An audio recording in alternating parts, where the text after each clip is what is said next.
কেনান এমন বেঈমানের বেঈমান, সে বলে পাহাড় ডুবে যাবে, আমি গাছের উপরে যাব। ও দুনিয়ার মুসলমান, আল্লাহর গোলাম, যখন দেখে একেবারেই কেনান ডুবে যাবে ভাব, ওই সময় আল্লাহ তাআলার কাছে হযরত নূহ পয়গম্বর ডেকে বলেন, আল্লাহ, আমার একটা সন্তান। ওই সময় আল্লাহ তাআলা নূহকে ডেকে বলে, ও নূহ, তার কথা একবারও বলবা না, কারণ হলো সে বেঈমান। যদিও তোমার সন্তান, কিন্তু আমার সঙ্গে নাফরমানি করেছে, অতএব তোমার ওই সন্তান একজন জাহেল, তার কথা আমার কাছে আর বলবা না। এই জন্য দুনিয়ার মুসলমান, আল্লাহর গোলাম, আল্লাহ রাসূল সাল্লাল্লাহু আলাইহি ওয়াসাল্লাম 100 জন সাহাবী নিয়ে এক জায়গায় সফর অবস্থায় রওনা করেছেন। মরুভূমিতে যাওয়ার সময় অনেক দূর হাঁটতে হাঁটতে তারা সকলেই ক্লান্ত হয়ে গেছে। দুপুরের সময় হয়ে গেছে। ওই সময় একটা বিশাল বড় একটা গাছের নিচে সমস্ত সাহাবীরা একসঙ্গে বিশ্রাম নিতে নিতে ঘুমায় গেছে। আর তরবারি যেইগুলো আছে এগুলো গাছের সঙ্গে ঝুলাইয়া রেখেছে। আর পিছনে হলো শত্রু বাহিনী। আবু জাহেলের একজন লিডার ছিল, সে আবু জাহেলের আলোচনা শোনার পরে আবু জাহেলের হুকুম যে নবীকে একা একাই হত্যা করবে। এই জন্য সে ছদ্মবেশে একা একাই নবীকে হত্যা করবার জন্য রওনা করছে। এরপরে মুসলমান, আল্লাহর গোলাম, 100 জন সাহাবী সকলেই ক্লান্ত হয়ে গেছে। গাছের নিচে সকলেই বিশ্রাম নিছে। এক পর্যায়ে বিশ্রাম নিতে নিতে সমস্ত সাহাবীরা সকলেই ঘুমায়া গেছে। এদিকে নবীও তরবারিটা গাছের সঙ্গে লটকাইয়া আবার নবীও ঘুমায়া গেছে। এইদিকে ছদ্মবেশে একজন বেঈমান, সেই বেঈমানটা আমার নবীকে হত্যা করবার জন্য ওই মজলিসের ভিতরে ঢুকে গেছে। ঢুকে যাওয়ার পর নবীও ঘুমায় গেছে। এইদিকে ওই বেঈমানটা তার যে তরবারি ছিল নবীকে আঘাত করবে, কিন্তু ওই সৌদি আরবে অর্থাৎ আরবে একটা নিয়ম ছিল, আজ যখন আমরা যারা বড় বড় মন্ত্রী ব্যারিস্টার তারা আজকে চলতে গেলে আমরা গোপনে গোপনে গুলি করে মেরে ফেলি। কথা বলেন ঠিক কিনা? এই যে আমাদের বাংলার জমিন থেকে ইমানদার হাদি ভাই, তাকে পলাতক ভাবে গুলি করে দুনিয়া থেকে বিদায় করা হয়েছে। কথা বলেন ঠিক কিনা? ও দুনিয়ার মুসলমান, আল্লাহর গোলাম, পলায়া তাকে গুলি করে হত্যা করা হয়েছে। আল্লাহ তাআলা দরবারে তিনি শহীদ হিসেবে কবুল হয়ে গেছে। ও দুনিয়ার মুসলমান, আল্লাহর গোলাম, ওই সময় কেউ এইরকম নিয়ম ছিল, কেউ পালাইয়া গুপ্ত থাইকা কাউকে গুলি করা যাবে না, অর্থাৎ হত্যা করা যাবে না। ওই জাহেলের বেঈমান নবী ঘুমায় গেছে।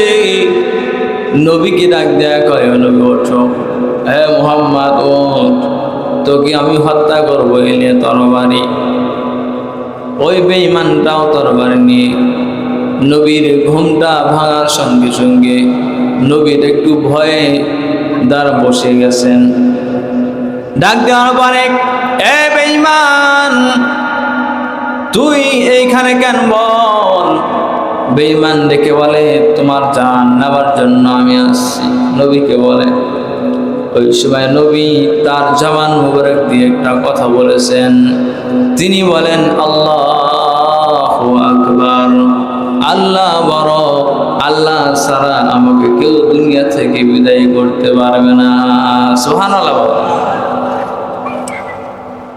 যখন নবী আল্লাহু আকবারের ধ্বনি দিছে, ওই সময় বেঈমানের অন্তর সহকারী, হাত সহকারে শরীরটা কাঁপা শুরু করে দিয়েছে, থরথর করছে।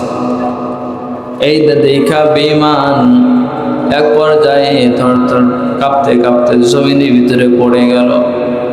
কিছুক্ষণ পরে আবার যখন হুঁশ ফিরে গেল, ওই সময় নবীকে ডাক দেয়া বলে, গো নবী, আমি জানি আপনি একজন সত্যবাদী, আমি জানি আপনি একজন আল্লাহ তাআলার বন্ধু, কিন্তু আমি তো জাহেলের আবু জাহেলের, আমি তো দোস্ত। এই জন্য সে যেই অর্ডার দেয় আমি সেইটা পালন করার জন্য আসছি। ওগো নবী, এইখানে 100 সাহাবী আপনার আছে। এই সাহাবীরা সকলেই জাগ্রত হয়ে যায়, আর তাদের তরবারি দরকার হবে না, বরং তারা যদি আমাকে একটা করে ঘুষি মারে, তাইলে আমি আর দুনিয়ার ভিতরে থাকবো না রে নবী। ওগো নবী, আপনি তো একজন মহান, আপনি একজন দয়াবান, আমি শুনেছি, আমি জানি আপনি আমাকে হত্যা করবেন না। এই বিশ্বাস তার ভিতরে ঢুকে গেছে। ওই বেঈমান ডাক দেয়া কয়, ওগো নবী, আমাকে মাফ করে দেন, আমি আপনাকে আর হত্যা করব না। আল্লাহ রাসূল সাল্লাল্লাহু আলাইহি সাল্লাম কেমন দয়াময় ছিল, কেমন পরম, কেমন দয়ালু ছিল, সুবহানাল্লাহ। সঙ্গে সঙ্গে ওই বেঈমানটারে বলে, যাও যাও, তোমাকে মাফ করে দিলাম। ওই বেঈমানটা বাড়িতে গিয়ে কুয়ার পানি উঠাইয়া গোসল করে পাক পবিত্র হয়ে আসছে। নবীর কাছে আয়েশা বলে, গো নবী, আমাকে কালেমা পড়া দেন।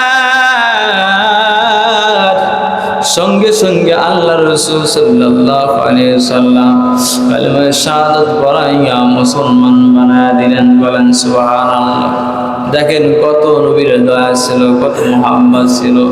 যেই বেঈমানটা নবীকে মারতে গিয়েছিল, আর ভয়ের কারণে সে বলে, আল্লাহ রাসূল, আপনাকে আমি চিনি, কিন্তু আবু জাহেলের বন্ধু হওয়ার কারণে শয়তানের ঢোকায় পড়ে আপনাকে মারতে আসছিলাম। এই জন্য দুনিয়ার মুসলমান, আল্লাহর গোলাম, আল্লাহ তাআলা বলেন, আমার নবীকে এমন এমন মুআজিজা দেওয়া হয়েছিল, যার চেহারা দেখলে 3 দিন পর্যন্ত, 4 দিন পর্যন্ত ক্ষুধা নিবারণ হয়ে যাইত। সুবহানাল্লাহ। বলেন হযরতে নূহ পয়গম্বর তিনার কওমকে যখন দাওয়াত দিল, দাওয়াত দেওয়ার পরে আর কেউ গ্রহণ করে না। এক পর্যায়ে আল্লাহ তাআলার কাছে দোয়া করলেন, আল্লাহ তাদেরকে 1 দিন নয়, 2 দিন নয়, 1 মাস নয়, 2 মাস নয়, 1 বছর নয়, 2 বছর নয়, আমি 900 থেকে 950 বছর আমি তাদেরকে দাওয়াত দিয়েছি, আমার দাওয়াত তারা কবুল করে না। আল্লাহ তাআলা বলেন, আল্লাহ এত বছর দাওয়াত দেওয়ার পরে বরং আমাকে পাগল বলে, আমাকে অনেক গালি দেয়, আল্লাহ আমার আর ভালো লাগে না। দুনিয়ার মুসলমান, আল্লাহর গোলাম, হযরতে নূহ পয়গম্বর আল্লাহ তাআলার কাছে যখন দোয়া করলেন, আল্লাহ তাআলা বলেন, ও নূহ, তুমি একটা নৌকা বানাও, কিস্তি বানাও, একটা নৌকা বানাও। হযরত নূহ পয়গম্বর আল্লাহ তাআলার হুকুমে একটা কিস্তি বানাইলেন, নৌকা বানাইলেন। নৌকা বানানো যখন শুরু করে, ওই সময় ওই যে যাদেরকে দাওয়াত দিছে ওই কওমগুলো আইসা বলে, নূহ রে, তোমাকে এতদিন ভাবেছিলাম আপনি একজন পয়গম্বর, আপনি একজন পয়গম্বর, তোমার রবের তুমি দাওয়াত দাও, আমরা মানছিলাম, কিন্তু ঈমান গ্রহণ করে নাই, কিন্তু এখন দেখছি তুমি পাগল ছাড়া আর কেউ নাই।